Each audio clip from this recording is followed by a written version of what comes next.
Oi pessoal, bem-vindos a mais um episódio do Em Dupla com Consulta. Eu sou o Lucas Leite e hoje a gente vai falar sobre a carreira em relações internacionais, a atuação em organizações internacionais. Para falar sobre isso, a gente chamou uma amiga muito querida, a Vanessa Matiasik. Olá, bem-vinda. Tudo bem, Lucas? Muito obrigada pela oportunidade de participar aqui do canal Em Dupla com Consulta. E eu espero que eu consiga esclarecer, todas as dúvidas daqueles que têm vontade de trabalhar em organizações internacionais. Aproveita que você está aí, se inscreve no canal, ativa as notificações, deixa seu like, seu comentário e segue a gente nas redes sociais. As minhas, as da Fernanda e as do canal vão aparecer aqui embaixo. Conta um pouquinho pra gente, Vanessa, o que você faz, onde você trabalha, o que você estuda, qual que é a sua área de atuação. Bom, eu comecei a fazer, na época, quando eu estava me preparando para entrar para a universidade, eu já estava desistindo da carreira jurídica, então eu não me via em diversas carreiras jurídicas. Achei bem interessante o que crescia na época, na verdade, o conhecimento da área de relações internacionais. Então a gente tinha dois cursos que eram os mais conhecidos e em São Paulo, em específico, deu um grande boom em 2002 de cursos de graduação. Então, quando eu me preparava, resolvi saber um pouco mais do curso e me interessei justamente por ser um conjunto de disciplinas, matérias, enfim, que eu gostava bastante de estudar. Porque para fazer 4 anos de uma graduação, acho que é interessante a gente escolher aquilo que a gente tem vontade de estudar e depois a profissão é algo que a gente vai adquirindo no período da graduação, experiência até mesmo por meio dos estágios, Então, eu lembro que eu fiz um estágio no escritório do Itamaraty de São Paulo, na Secretaria Municipal de Relações Internacionais da Prefeitura, numa empresa exportadora de calçados e eu não gostei da área privada, numa organização não governamental, também com a parte de captação de recursos. E nessa trajetória eu percebi que eu gostava bastante da área pública, me inclinando para relações internacionais, eu percebi que dentro da área de relações internacionais, que vinha muito de uma vertente tradicional com guerra, eu comecei para um outro polo, que era estudos de paz. Então eu me identificava bastante com isso e comecei a ver profissões que eu conseguiria trabalhar que pudessem ir para o entorno de propósitos mais pacíficos, como mediação, negociações, ou até mesmo uma das agências da ONU que lida com educação, cultura, que é a Unesco. Então eu gostava bastante dessa área, mas para seguir, por exemplo, para uma organização internacional, certamente um mestrado era necessário. Então, quando eu entrei, e aí especificamente foi Paz, Defesa e Segurança Internacional, mas o mestrado em Relações Internacionais, eu tinha o propósito de, depois disso, e trabalhar num dos escritórios de representação da ONU aqui no Brasil.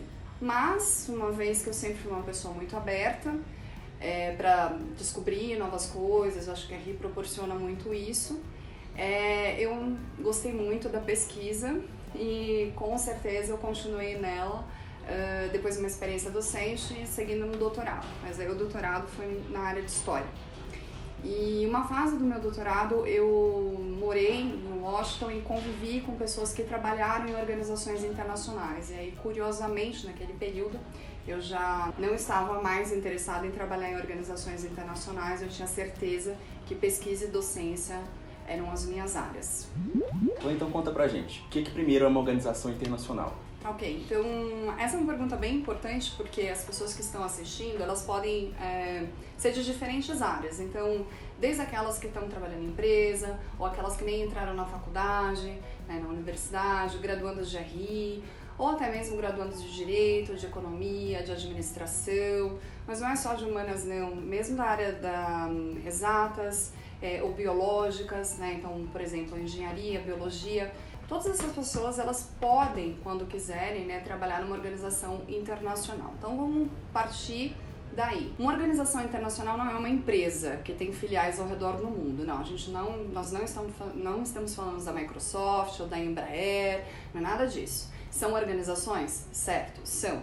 Mas dentro de relações internacionais, a gente tem essa nomenclatura que ela pode abranger organizações entre estados e até mesmo organizações não governamentais que têm uma atuação internacional ou, por exemplo, Comitê Internacional da Cruz Vermelha, que eles se assumem como um movimento e não necessariamente como um comitê. Eles entrariam na categoria, por exemplo, de terceiro setor, talvez a gente pudesse assim colocar. Então, vamos fazer uma analogia com o contexto nacional. Né? Então, as organizações internacionais, elas estariam, para o que a gente tem aqui no nosso contexto doméstico Brasil, para o que é governo, órgãos públicos. Tá? Então, as organizações internacionais, o que elas são? Elas são um conjunto de estados, né? Então, é uma associação de estados que começa a realizar reuniões por meio dos seus enviados diplomáticos, dos representantes desses países, para debater um assunto específico que pode ser, por exemplo, comércio, né? Pode ser meio ambiente, ou até mesmo em momentos históricos, como o período quando finalizaram as duas grandes guerras mundiais. Primeira Guerra Mundial, que a gente teve uma grande conferência que funda a Liga das Nações, e terminada a Segunda Guerra Mundial, a gente tem novamente um ciclo de conferências, entre elas o momento no qual em São Francisco os estados se reúnem para escrever a Carta de São Francisco, que é a carta fundadora da Organização das Nações Unidas. Então, eu gosto de falar desse exemplo em específico da ONU, porque desde muito cedo, em algum momento, né, do período de formação, ou até mesmo assistindo os jornais, a gente vê, né, essa nomenclatura. ONU, o que a ONU faz? Muitas coisas. Né? Então, é um exemplo de organização internacional de alcance universal. Mas nós também temos as organizações internacionais, então, que são compostas por estados, elas podem ter uma abrangência de trabalho tal como a ONU, que vai desde manutenção da paz e segurança internacional, monitoramento de direitos humanos, ajuda na cooperação técnica para agricultura, para economia, desenvolvimento econômico dos países, meio ambiente. Então ela realmente assim tem esse alcance abrangente porque ela é composta por países de diferentes regiões do globo, diferentes continentes. E as organizações internacionais de alcance regional, como a própria palavra diz, elas têm um propósito também específico. Então vamos dizer, a Organização dos Estados Americanos. Então a Organização dos Estados Americanos, ela teve o primeiro ciclo de conferência em 1889 e se encerrou em 1890, lá em Washington mesmo. No final, por exemplo, dessa conferência, eles estabeleceram 14 de abril como o Dia das Américas. E é uma organização que só foi realmente se formar como tal em 1948. Então a gente tem, durante todo esse ciclo de anos, uma série de conferências, até a última que dá a Organização dos Estados Americanos, que tem como preservação, promoção da democracia representativa, direitos humanos de alcance dentro do continente americano. Então, além da Organização dos Estados Americanos, nós temos também aquelas que são, por exemplo, o Banco Interamericano de Desenvolvimento. Né? Então, a gente está falando de uma instituição financeira. E, mas não é um banco tal como os bancos privados? Não, de forma alguma. Também teve um contexto lá nos anos 50, para o qual principalmente os países latino-americanos eles vinham com uma expectativa de ter uma espécie de plano Marshall para as Américas. E, na verdade, naquele período e também em debates que existiam dentro da Organização dos Estados Americanos, se chegou numa melhor alternativa de criar um banco para que os países do continente americano, portanto, submetessem projetos para desenvolvimento econômico e social ao critério técnico dos funcionários internacionais que trabalhavam nesse banco, que ele existe até hoje, cuja sede também fica em Washington. É muito natural, por exemplo, a gente fala de um governo, né, capital, Brasília. As empresas multinacionais, elas têm sempre uma matriz e as filiais. E as organizações internacionais, elas funcionam também assim, a sede e escritórios de representação. Então, essas informações elas são bem importantes para entender o início, né, dessa possibilidade de carreira, de atuação, até mesmo para entender o que as organizações internacionais fazem. Beleza, a gente já sabe o que é uma organização internacional. Agora, todo mundo quer saber, como é que faz para trabalhar em uma organização internacional? Ok, então para trabalhar em uma organização internacional, eu acho que para aquele que está assistindo o canal, é interessante saber que existem umas fases, umas épocas, uns meses do ano que é interessante garimpar os endereços eletrônicos das páginas mesmo, para ter uma ideia do melhor momento para procurar essa oportunidade. Então, para não ficar algo muito distante da realidade, vamos dizer assim, de alguém que concluiu o ensino médio, tem vaga de pessoas que já concluíram o ensino médio para trabalhar como assistente administrativo ou até mesmo auxiliar na parte de finanças, né? E aí você pode colher essa experiência para depois guiar qual que é o seu próximo passo, vamos dizer assim, numa graduação. Para quem já está fazendo a graduação, seja independente da área de humanas, biológicas ou exatas, é interessante vocês terem em mente o seguinte: durante o período da graduação já é importante procurar alternativas concomitantes ao curso que você faz, línguas, né? Então, estudar idiomas. Ah, como assim, Vanessa, que idioma? Bom, o idioma universal é o inglês, para qualquer organização internacional. Dentro do contexto aqui, Brasil e continente americano, espanhol também é muito importante saber. E dependendo de onde vocês queiram atuar, tem um diferencial que é interessante, árabe. E eu gosto de falar isso porque no Brasil a gente tem a maior comunidade muçulmana da América Latina. Então, saber árabe ajuda bastante. Ai, Vanessa, mas por quê? Eu não quero ir trabalhar na Liga dos Estados Árabes, né? Eu pretendo ficar no Brasil, ou eu pretendo ir para os Estados Unidos, ou eu quero servir para a Organização das Nações Unidas. Tá bom, atente-se para o fato que são poucos os profissionais daqui, no caso, né, que sabem árabe. Isso pode ser um diferencial para você, porque se tornou uma língua, vamos dizer assim, ONU, né? Russo também é um diferencial, né? Claro que existe alguma dificuldade, talvez para um brasileiro aprender, né? Mas isso não é um impeditivo para você. Chinês, mandarim também é uma língua, né, da Organização das Nações Unidas. Então, eu acho importante ficar bem atento a isso. Então, eu falei dessas que costumam ser, né, um lugar comum.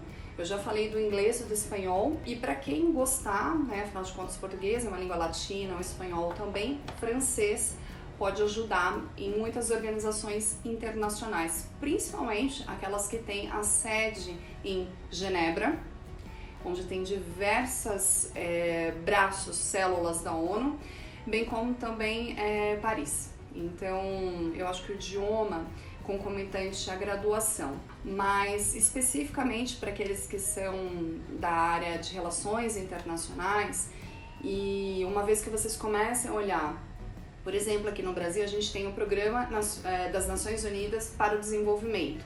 Então o PNUD tem um site no qual vocês podem clicar no link, contratações e seleções, tá? Então a partir de lá a gente tem uma série de chamadas que elas vão desde a assumir, então focando em ONU, né?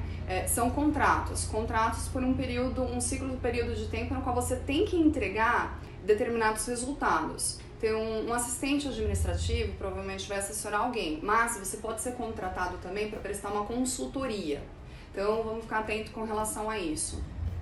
Quando a gente está falando de consultorias, ou até mesmo quando você pretende seguir carreira dentro de uma organização internacional, começando pelo Brasil, por exemplo, é interessante você se preparar para ter o que eles chamam no exterior um MA, Master of Arts, que aqui no Brasil a gente poderia pensar num mestrado, 2 anos de estudo, né? Um MA às vezes em outros países ele vai demorar 1 ano, mas é importante ter essa pós-graduação. E isso é algo que seria mais interessante você desenvolver antes de ir para uma OI ou concomitante ao momento que você já trabalha nela. Ah, Vanessa, por que isso? Porque se você quiser realmente seguir carreira, vão te cobrar esse curso, né? Então, você quer permanecer no Banco Mundial, vão te cobrar um MA dentro da área que você atua.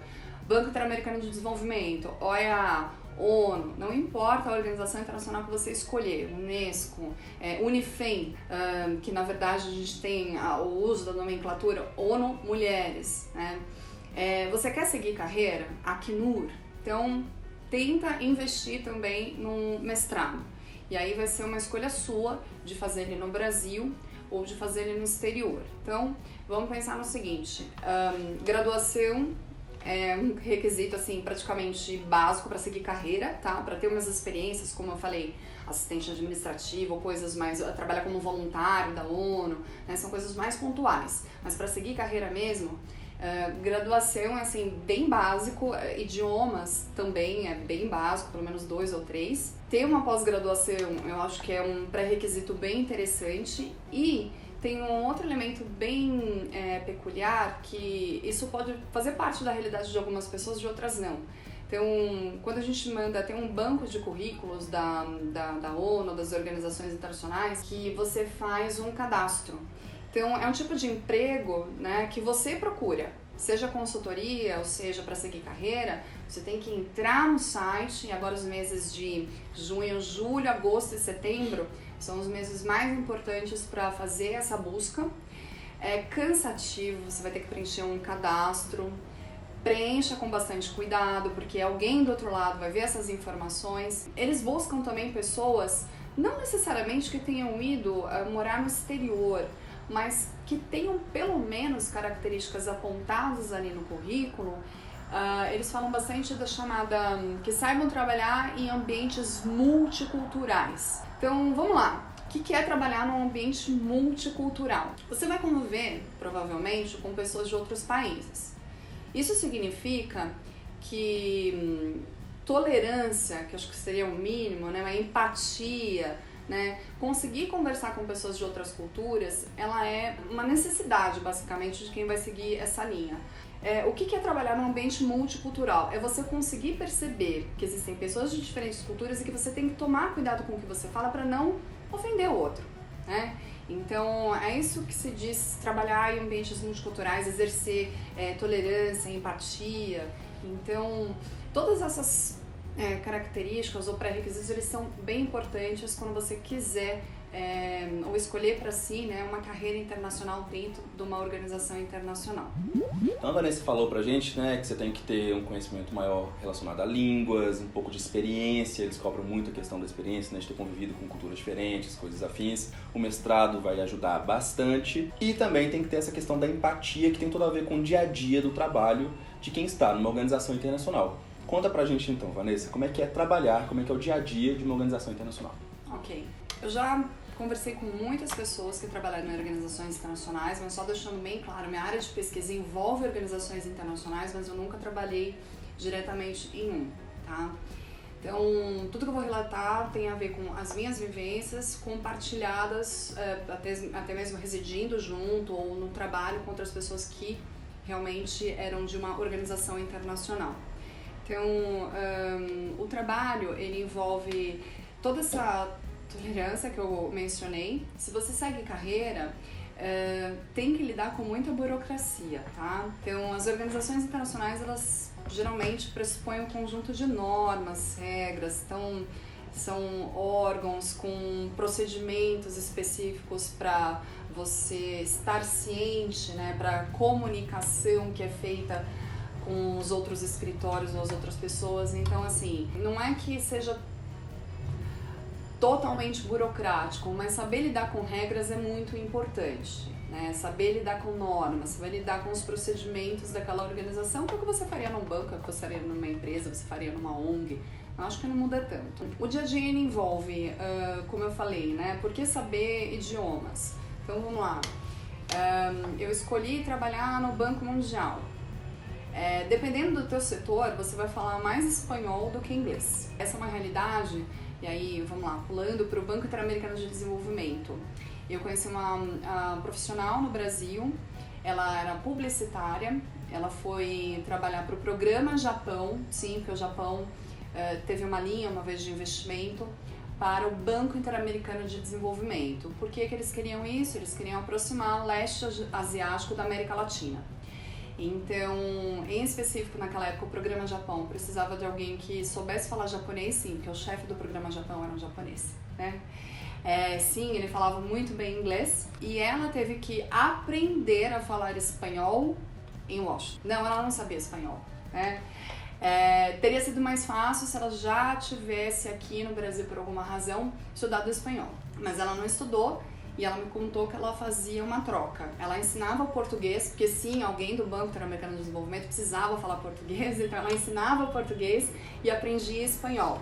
E essa era uma maneira que as duas trocavam, sem necessariamente ter que despender recursos para ensino de idiomas. E ao mesmo tempo ela também conduzia um Master, um MA na Georgetown University na área de comunicação. Então vejam que ela também não saiu do Brasil aqui pós-graduada e foi fazer esse curso lá. O que mais que tem nesse contexto, vamos dizer assim, da atuação dentro do MOI? Tirando aquelas que estão especificamente em países onde tem paz, onde está tudo muito estável, tem uma outra modalidade que é aquela voltada, por exemplo, para operações de paz, né? Então, falando um pouco a respeito disso, você também preenche um cadastro, é mais fácil conseguir, e aí carreira ONU é a partir de 25 anos, tá? A gente não está falando nada antes disso. Você também tem que preencher um cadastro e tem postos que são mais perigosos e são mais fáceis de conseguir. O critério geralmente é a língua, né? Então, quantos idiomas você fala?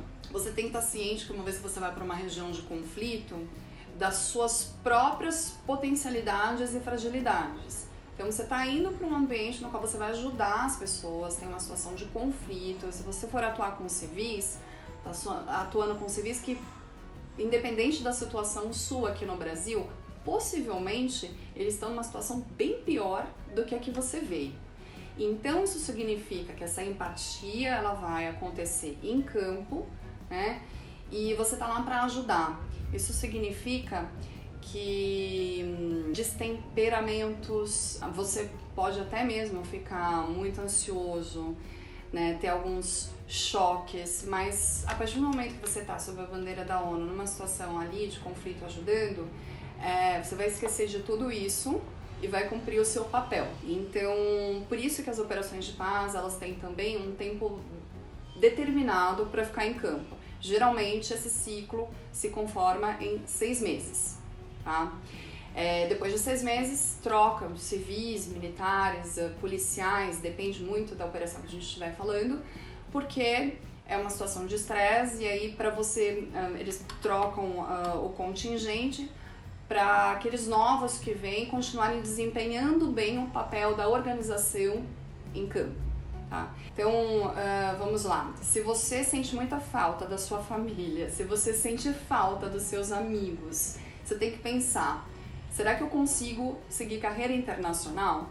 Porque sim, você vai deixar todo mundo aqui no Brasil, vai poder retornar para vê-los, mas se você escolhe Paris, ou vai escolher Washington, Nova York, vai escolher Haia, perceba que a sua família vai ser as pessoas que trabalham com você. Você depende delas, você vai criar laços com elas, você vai ter que aprender a desenvolver esses laços que são diferentes dos laços dos amigos que você tem aqui no Brasil. Né? As pessoas não necessariamente são tão abertas, né? E você tem que saber lidar com isso. Outra coisa, eu vou atuar num conflito, né? Você tem algumas dessas características, você sabe cuidar de si sozinho numa situação de perigo, de conflito, você segue regras, né? Porque você não tá lá para atrapalhar. Se for para atrapalhar, fique aqui, estude conflitos com livros, né? Com os periódicos, com as revistas, os artigos, estude à distância, se você não tem um padrão, um comportamento para tal. Então, eu acho que essas seriam assim, as características do dia a dia que eu passei. Tanto no ambiente tranquilo, de paz, como também numa situação de conflito, ou até mesmo as chamadas ajudas humanitárias. Então, vamos pensar. Tem um programa na ONU, que é o World Food Program, que seria o Programa Mundial de Alimentos. Então, muito tempo atrás, teve um filme chamado Jardineiro Fiel. Eu gosto de falar nesse filme porque é um aviãozinho mesmo, emblema da ONU, com aqueles sacos que tem os mantimentos, então tem milho, tem feijão, tem arroz, que naquele filme são levados para regiões de difícil acesso terrestre, ou não tem rodovia, não tem ferrovia, não tem nada, enfim, mas as pessoas estão numa situação por conta da Sahel, no caso a gente tem uma região árida, que estão passando fome, né? Então o Programa Mundial da ONU chega até lá. Então, essa é a parte da ajuda humanitária, né, que participa a ONU, bem como, né, se eu falar do Alto Comissariado das Nações Unidas para Refugiados, e aí eu mudei, né, de ajuda humanitária para lidar com refugiados que vai ser uma circunstância próxima ao que é o conflito, né, os campos de refugiados. Tenham a curiosidade de entrar no Google mesmo, num site de busca, no qual vocês digitem campo de refugiados, Acnur, e vejam as imagens, para ter uma ideia. São as barraquinhas mesmo, as barraquinhas brancas da ONU, e tem gente trabalhando ali para, por exemplo, atender alguém que veio fugido de uma guerra. Como é que chega essa pessoa? Alguém que sofreu violação sexual, então violência sexual. Então, como é que você lida com essa pessoa?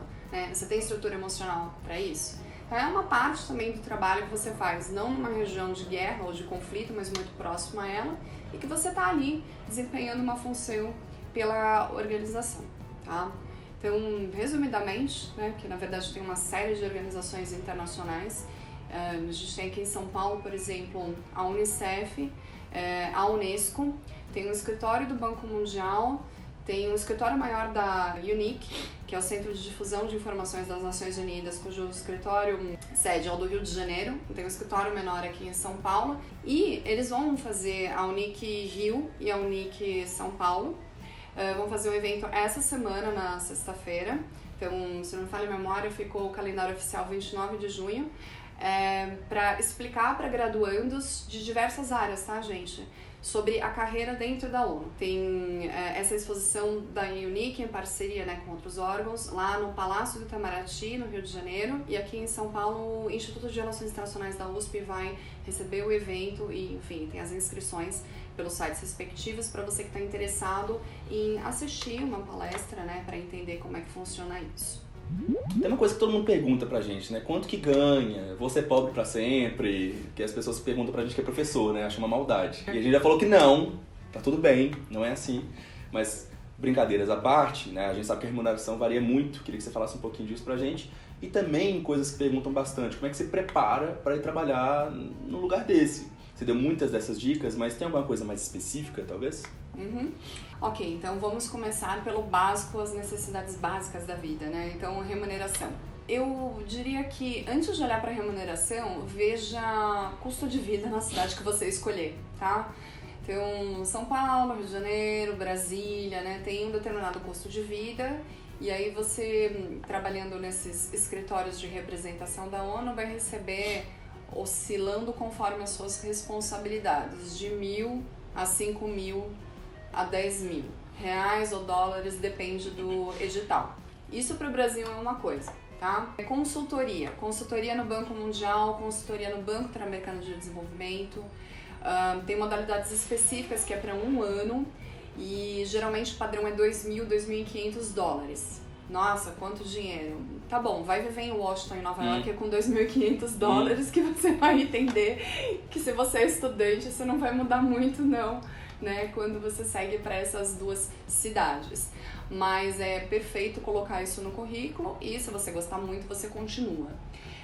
Falando então no Banco Mundial. O Banco Mundial é uma agência especializada da ONU, foi criado com um propósito também no final da Segunda Guerra, né, para receber projetos da área de desenvolvimento econômico e social. Toda organização internacional, a gente sempre tem o maior, aquele que paga, né, majoritariamente as contas. Então, na ONU, a gente sabe que é Estados Unidos, seguido de Japão, no FMI, Fundo Monetário Internacional, IBM, Banco Mundial, né, é Estados Unidos, e aí oscila, né, FMI às vezes é Japão, alguns países europeus como os segundos ou terceiros. No Banco Mundial, predominantemente Estados Unidos, e inclusive o presidente do Banco Mundial, ele sempre é um americano, tá? E correndo a lista entre os diversos presidentes do Banco Mundial, pasmem, mas eles não fizeram necessariamente carreira não, no Banco Mundial, tá? Eles vêm sobretudo de bancos privados, então a gente está falando assim de Chase, né? Não conheço, tá bom, CHASE, vai lá conhecer. E outras instituições financeiras, então eles são muito bons na área de finanças internacionais nesses bancos privados. E por uma indicação política, porque é uma indicação política mesmo, eles seguem como presidentes do Banco Mundial. Tá bom para vocês 30 mil, 40 mil, chega até 60 mil dólares. Uma vez eu lembro, né, depende muito de quem é indicado. Alguém que saiu de um Chase ou, enfim, das outras, do Bank of America, que é o mais popular nos Estados Unidos, também teve uma vez uma indicação.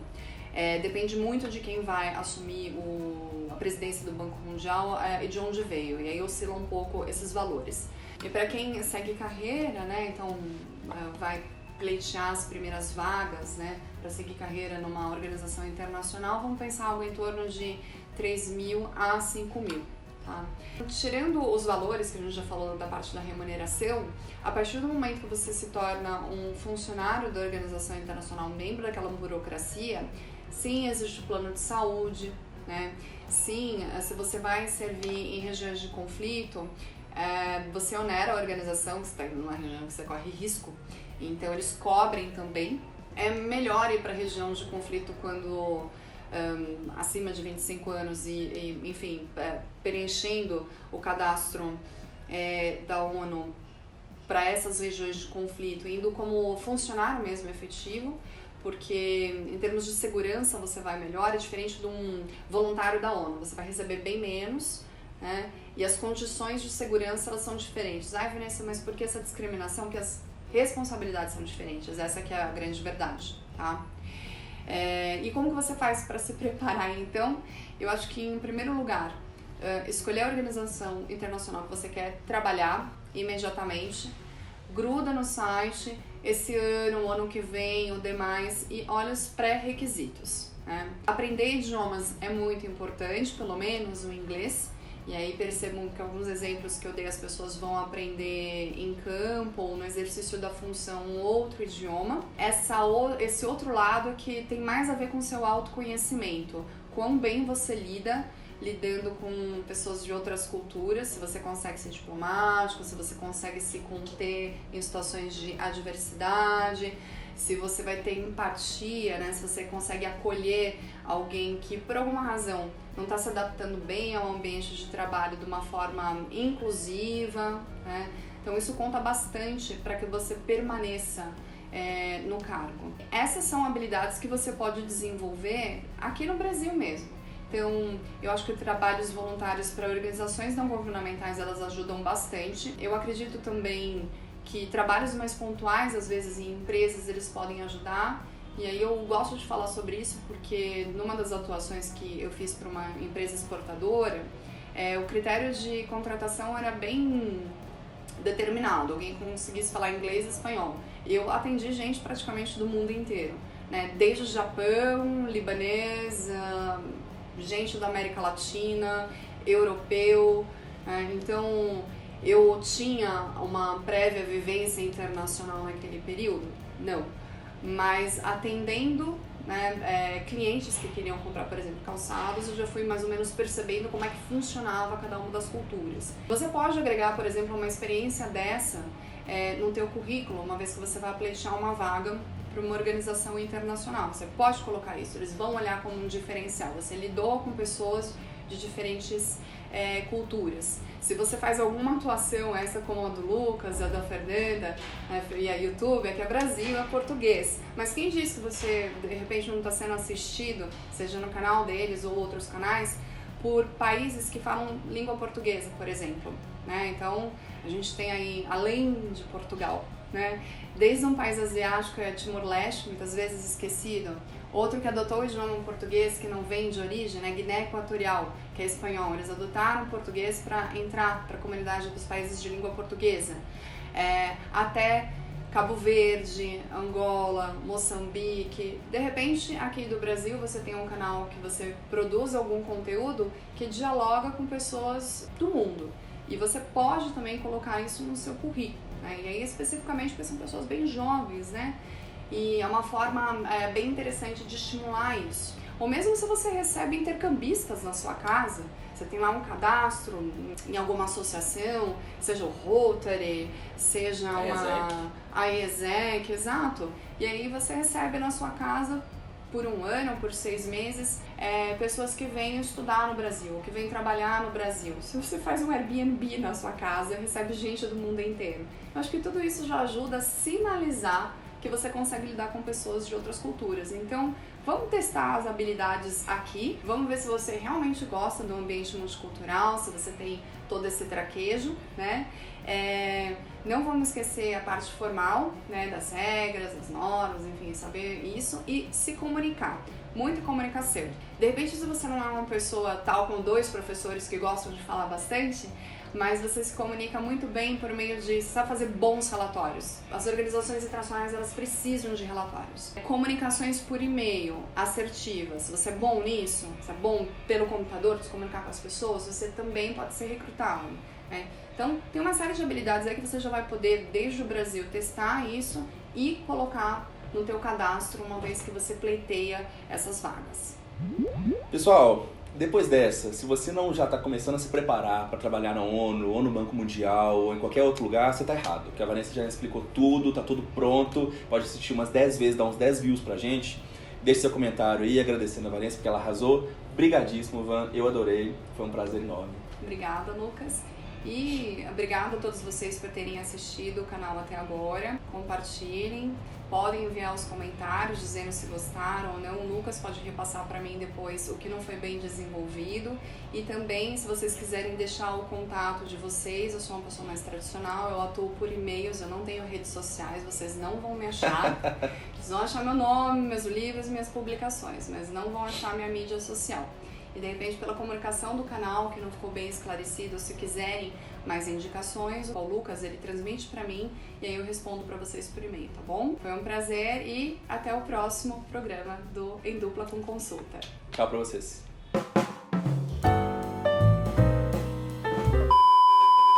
Público seleto, eu nunca falei pra gatos. Estão te olhando. Oh, meu Deus. Agora resolveram brincar. Ai. Brincar, não sei. Os Não 4. sei. Vamos todos brincar. A minha graduação foi em Relações Internacionais. Eu tive uma... Eu vou prender todo mundo! Passa daqui! Desculpa. Você ganhou pós-crédito.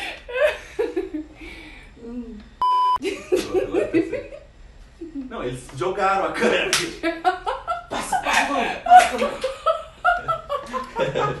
Esse pós-crédito vai ficar ótimo. Ai, Jesus Cristo. Te contar. Miau. Como é que faz?